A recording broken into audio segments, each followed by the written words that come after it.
शिक्षा मनोविज्ञान रीट के मेन एग्जाम में ये आएगा। बालकों के साथ मनोवैज्ञानिक और शिक्षा से जुड़ी हुई गतिविधियों का मनोवैज्ञानिक दृष्टि से अध्ययन करना ही शैक्षिक मनोविज्ञान है या बाल शैक्षिक मनोविज्ञान है। बालकों का विद्यालय से जी चुराना। कुछ बालक होते हैं मनोवैज्ञानिक दृष्टि से क्लासरूम में कक्ष में अधिगम करने के उत्सुक नहीं होते हैं और वे कक्षा अधिगम से जी चुराते हैं। इसका क्या कारण है? अगर हम मनोवैज्ञानिक दृष्टि से सोचें तो बालक की पृष्ठभूमि के बारे में सोचेंगे। बालक जिस पारिवारिक पृष्ठभूमि से आ रहा है, क्या वहाँ का वातावरण पर्यावरण अधिगम के उपयुक्त है? क्या पारिवारिक वातावरण विद्यालय छोड़ने के लिए या अधिगम करवाने के लिए मोटिवेट इंस्पायर प्रेरित कर रहा है? इसके अलावा बहुत सारी बातें हैं।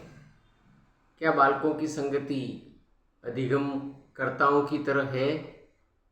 बालक किन संगी साथियों के साथ रहता है, खेलता है, गाता है, कूदता है, दौड़ता है, इसका भी अध्ययन करना पड़ेगा। क्लासरूम से विद्यालय से जी क्यों चुराता है? क्या विद्यालय में आने जाने के लिए उसके पास सुविधाओं का अभाव है? अगर सुविधाओं का अभाव है आने जाने का, टाइमिंग का, तो बालक जी चुराएगा। अब दूसरा प्रमुख कारण है विद्यालय का वातावरण।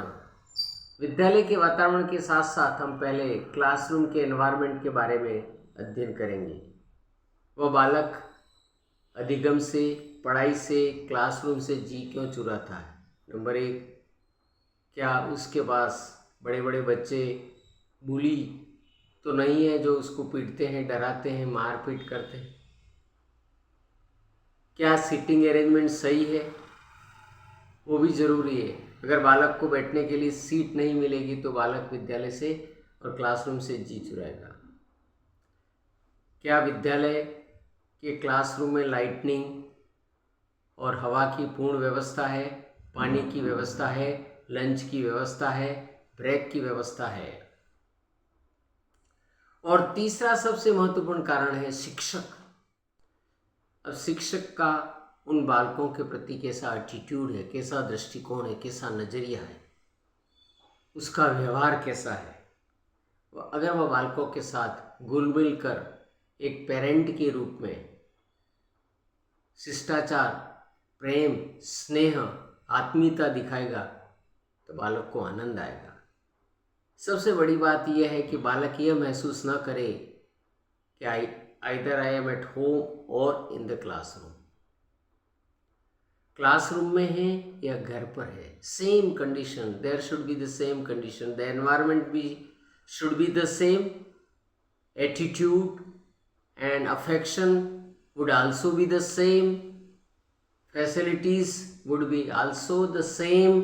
ऐसी ही होनी चाहिए, क्योंकि उसकी होम सिकनेस के कारण वह बालक विद्यालय और क्लासरूम में आना नहीं चाहता है।